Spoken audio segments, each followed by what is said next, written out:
అసెంబ్లీకి సంబంధించిన వ్యవహారంలో కొంత వేడిగా చర్చ అయితే జరుగుతుంది. ప్రధానంగా బడ్జెట్కి సంబంధించిన అంశంలో చాలా తీవ్ర డిస్కషన్ అయితే ఈరోజు చోటు చేసుకున్న పరిస్థితుల్లో వైసీపీ ఎమ్మెల్సీ మాధవరావు ఉన్నారు. ప్రత్యేకంగా మాధవరావు ఈరోజు అసెంబ్లీకి సంబంధించి చాలా ప్రశ్నలు వేసిన నేపథ్యంలో మీకున్న అభ్యంతరాలు ఏంటి? బడ్జెట్కి సంబంధించిన వ్యవహారంలో ప్రత్యేకంగా ఎందుకు మీరు ప్రభుత్వాన్ని మీద విమర్శలు గుప్పిస్తున్నారు? అసలు బడ్జెట్లో లెక్కలే తప్పు అనేది ఎందుకు వాదిస్తున్నారు? బడ్జెట్లో గవర్నర్ గారి ప్రసంగంలో ప్రభుత్వం ఏర్పాటైన తర్వాత ఫస్ట్ బడ్జెట్ సెషన్లో జరిగినప్పుడు 10 లక్షల కోట్లు పైచీలకు అప్పులు చేశారని చెప్పి గవర్నర్ స్పీచ్లో వాళ్ళు మెన్షన్ చేయడం జరిగింది. కానీ నిన్న బడ్జెట్ పూర్తిగా పెట్టిన తర్వాత బడ్జెట్లో క్లియర్గా 6,40,000 కోట్లే బాకీ ఉంది ప్రభుత్వం అని చెప్పేసి వాళ్ళే బడ్జెట్లో మెన్షన్ చేశారు. 6,40,000 కోట్లు ఆ బాకీ ఉన్న మాట వాస్తవం. మా జగన్మోహన్ రెడ్డి గారు కూడా ఫస్ట్ నుంచి చెప్తానే ఉన్నారు, ఉన్న అప్పులు ఇవే 1,40,000 కోట్లు.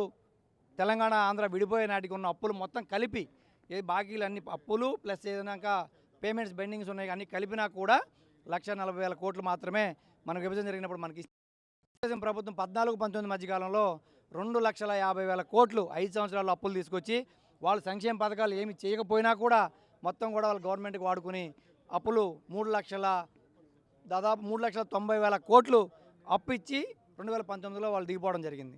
జగన్మోహన్ రెడ్డి గారు 19లో వచ్చిన తర్వాత ఏదైతే ఈ 3,90,000 కోట్లు ఉందో దానికి వడ్డీలు కట్టడానికే ఒక సంవత్సరానికి దాదాపు 30,000-35,000 వడ్డీలు అయితే 5 సంవత్సరాలకు కలిపి దాదాపు 1,50,000 కోట్లు జగన్మోహన్ రెడ్డి గారి ప్రభుత్వం వాటికి వడ్డీలు కట్టడానికే సరిపోయింది.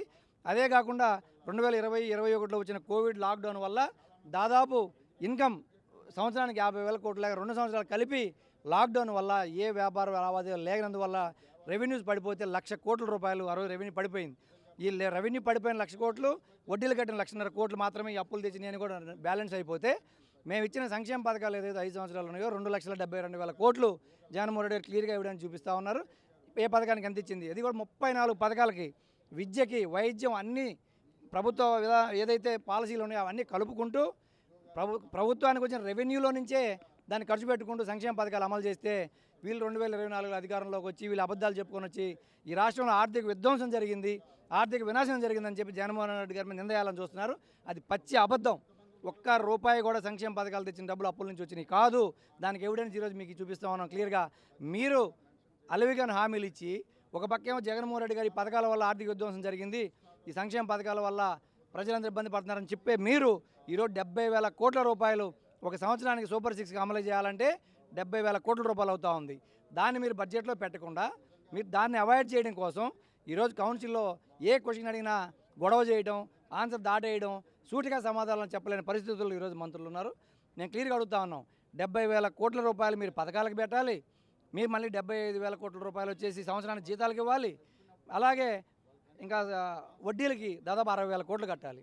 ఇవన్నీ కలిపితే 2,10,000 కోట్లు అయితే మీకు మీరు అభివృద్ధి ఎక్కడి నుంచి తెచ్చేస్తారు? పైగా ఈ 5 నెలల్లో మీరు 51,000 కోట్లు అప్పు తీసుకొచ్చారు ఈ గవర్నమెంట్ వచ్చిన 5 నెలల్లోనే. ఈ రకం చూస్తే మీరు అమలు చేస్తున్న 2-3 పథకాలు అయినా దాదాపు నెలకు 10,000 కోట్లు అప్పులు తెస్తే 6 లక్షల కోట్ల అప్పులు తేకపోతే మీ ప్రభుత్వం నడిచే పరిస్థితి ఈరోజు మీరు లేదు. మీరు ఏ విధంగా మేము ఆర్థిక సంస్కరణలు తీసుకొస్తాం లేకపోతే మేము సంపద సృష్టిస్తామని చెప్తున్నారు. మరి సంపద సృష్టించేవాళ్ళు మరి ఈ రకంగా నెలకు 10,000 కోట్ల అప్పులు చేసి ప్రభుత్వం నడవాల్సిన పరిస్థితి ఈరోజు ఎందుకు వచ్చిందని మేము సూటిగా అడుగుతుంటే సమాధానం చెప్పే పరిస్థితి ప్రభుత్వం దగ్గర లేదు. మేము 5-6 రోజుల నుంచి రోజు వేచి చూస్తూ ఉన్నాం. ఈరోజు బడ్జెట్ మీద కంక్లూడ్ చేసే టైంలో కూడా వాళ్ళ దగ్గర సమాధానం లేక ఆర్థిక మంత్రిని అడుగుతూ ఉంటే హోంమంత్రులు వేస్తారు, ఇంకొక మంత్రులు వేస్తారు. ఇలా సంబంధం ఒకరికొకరు లేకుండా ఎవరో ఒకరు లేయడం, గొడవ చేయడం, లేకపోతే హౌస్ అడ్జెంట్ చేయించుకోవడం. మీరు మంత్రులు ఇస్తున్న సమాధానాలకి ప్రతి సమాధానాలు చెప్పలేక మీరు వాకౌట్ చేస్తూ బయటికి వెళ్ళిపోతున్నారు అనేది అనిత లాంటి హోమ్ మినిస్టర్ మాట్లాడుతున్న పరిస్థితి. ఎందుకు మీరు సభలో ఉండి మీ వాదన వినిపించాల్సిన ప్రయత్నం చేయకుండా మీరు సమాధానాలు చెప్పలేక బయటికి వెళ్ళిపోవాల్సిన పరిస్థితి ఎందుకు వచ్చింది? ఎలక్ట్రిసిటీ మీద ఈరోజు బిల్లు పెంచారు. గతంలో ట్రూప్ ఛార్జెస్ వచ్చినా కూడా అది పే చేసింది, ప్రజల నుంచి ఎక్కడ కలెక్ట్ చేయాల.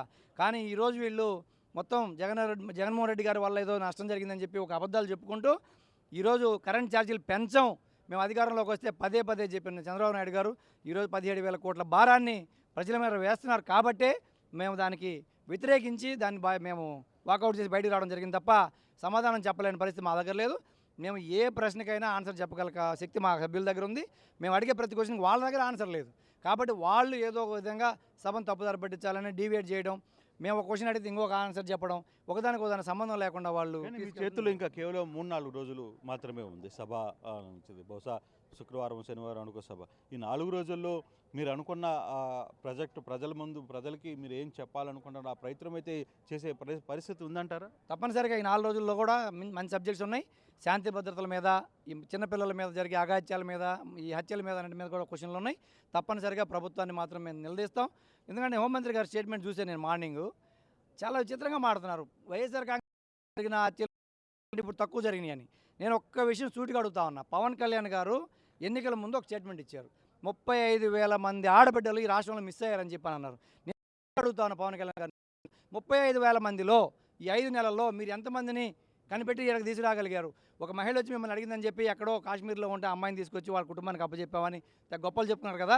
మిగతా 34,999 మంది పరిస్థితి ఏంటి?